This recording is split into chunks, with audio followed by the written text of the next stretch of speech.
सत श्री अकाल, नमस्कार हमारे सभी किसान भाइयों को। किसान भाइयों, गेहूं की फसल में यूरिया खाद का अपना एक अलग महत्व होता है। किसान बहुत कुछ प्रयोग करते हैं, लेकिन आखिर में आकर फसल से एक अच्छा उत्पादन नहीं मिल पाता है। फिर निराशा हाथ लगती है। होता क्या है, फसल में हम सही टाइम टेबल को नहीं लागू करते हैं। इसका सीधा मतलब फसल की उचित अवस्था में किसी भी चीज का प्रयोग का न करना बड़ा कारण बनता है। जैसे आज हम बात कर रहे हैं यूरिया खाद की। नाइट्रोजन तत्व इस खाद में होता है। फसल को हरा भरा, ज्यादा फुटाव, बढ़िया पैदावार, इन सब में सहायक होता है यूरिया खाद।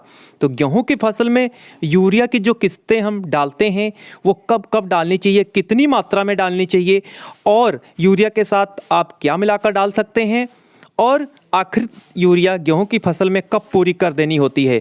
गेहूं की फसल में यूरिया खाद जो हम सब देते हैं, अगर इस खाद को देने का सही तरीका नहीं अपनाते हैं, एक छोटी सी गलती से हमारी गेहूं की फसल कमज़ोर पड़ जाती है। पौधों में कल्लों की संख्या भी कम रह जाती है, फसल से पैदावार भी कम मिलती है। मैंने इससे पहले भी आपको बताया था कि यूरिया खाद फसल की क्रांतिक अवस्था में देने से 100% किसान भाइयों रिजल्ट मिलता है। पौधों के फुटाव व टिलरिंग स्टेज में यूरिया की खुराक देना बहुत फायदेमंद होता है। तभी हर पौधा ज़्यादा कल्ले निकाल पाएगा।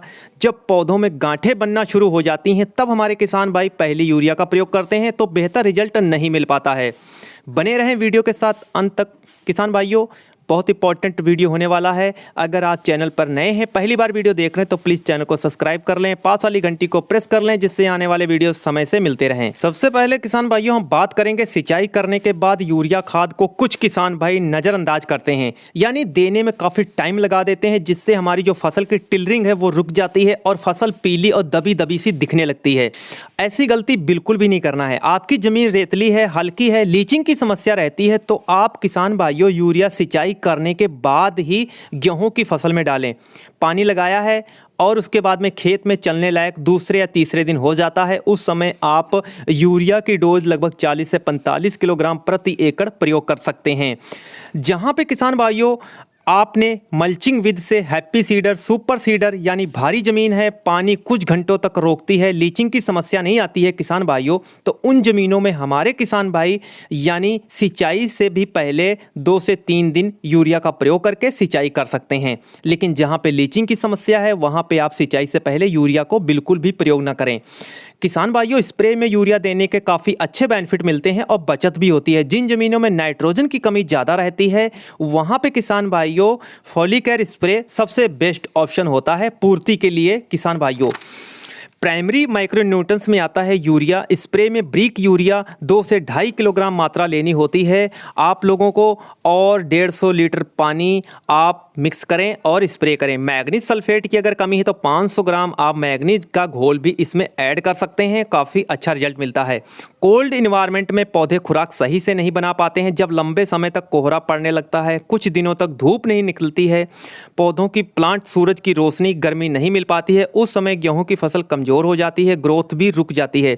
इसलिए हम सबको समय रहते nitrogen, potash, manganese, sulphur, phosphorus, zinc सभी माइक्रोन्यूट्रिएंट्स पूरे कर देने होते हैं, जिससे पौधों को खुराक स्टोर करके रख सकें, पौधों में फूड बैंक की कमी ना आए। किसान भाइयों बात करने वाले हैं अब, जैसे आपने पहली यूरिया की किस्त सिंचाई पे प्रयोग कर देते हैं। अगर आपने 21-22 दिन पे पहली सिंचाई गेहूं की फसल में की है, उसके बाद में अगर आप पहली यूरिया देते हैं, लगभग ये जो गैप होता है, आपकी फसल 27-28 दिन की हो जाती है जब पहली यूरिया आप देते हैं। उसके बाद में जब दूसरी यूरिया का समय आता है, तो जब हम कल्ले यानी गांठें बनना शुरू होती हैं, यानी दूसरी सिंचाई जब हम करते हैं, उस समय दूसरी डोज यूरिया की बहुत ही अच्छे से देनी होती है, नहीं तो फसल कमज़ोर हो जाती है। अब पहली और दूसरी यूरिया का जो गैप होता है किसान भाइयों, आप लोग 10 से 12 दिनों का रख सकते हैं। ज़्यादा गैप अगर रखेंगे तो आपकी फसल एकाएक कमज़ोर हो जाएगी, दबी दबी सी हो जाएगी, पीली होने लगेगी। इसलिए पहली और दूसरी यूरिया का गैप 10 से 12 दिन का रख सकते हैं। और उसके बाद में जो लंबे समय की पकने वाली किस्में हैं, उनकी आप आखिरी यूरिया जो है 55 से 60 दिनों तक अवश्य पूरी कर देनी चाहिए।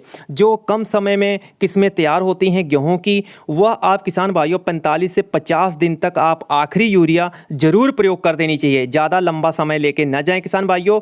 अब किसान भाइयों, जब बालियां निकलना शुरू होती हैं, गबोट अवस्था में होती है, उस समय स्प्रे बहुत ही अच्छा कारगर सिद्ध होता है। 2 से 2.5 किलोग्राम प्रति एकड़ स्प्रे करें।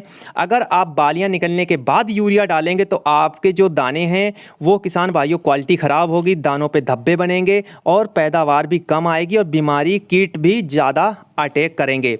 इसलिए किसान भाई जो हम गेहूं की फसल में यूरिया देते हैं वो पहली सिंचाई पे भी प्रयोग कर सकते हैं। उसके बाद दूसरी जो डोज़ है वो आप दूसरी सिंचाई पे प्रयोग करेंगे जो गैप रहेगा 10 से 12 दिनों का। और तीसरी जो किसान भाइयों आप 45 या 50 दिन पे भी प्रयोग कर सकते हैं। लंबे समय वाली जो किस्में हैं उनमें आप 55 से 60 दिन तक आखिरी यूरिया ले जा सकते हैं। इससे ज़्यादा आप ना करें किसान भाइयों लेट। यह जानकारी और किसानों तक जरूर शेयर करें और नए हैं तो चैनल को जरूर सब्सक्राइब करें। आने वाले वीडियो भी देखें। धन्यवाद।